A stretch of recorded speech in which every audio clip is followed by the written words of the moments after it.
أعوذ بالله من الشيطان الرجيم بسم الله الرحمن الرحيم. Для изучения всех этих 8 наук желательно еще изучать, добавив к ним еще 12 наук.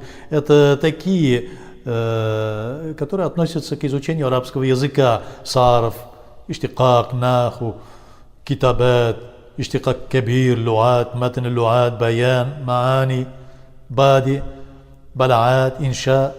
Об этом пишется в книге Барика имам аль-Хадими, который умер в 1176 году по хиджре, то есть в 1762 году по милади. Таким образом, число основных наук в исламе, требующих изучения, достигает 20.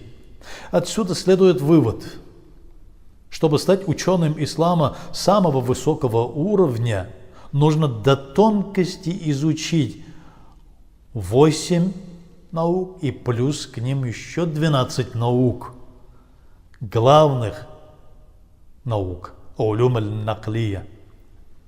Кроме того, необходимо знать все 4 мазхаба суннитов и иметь широкое современное образование, чтобы разбираться в общественных и естественных науках, улюм аль-аклия.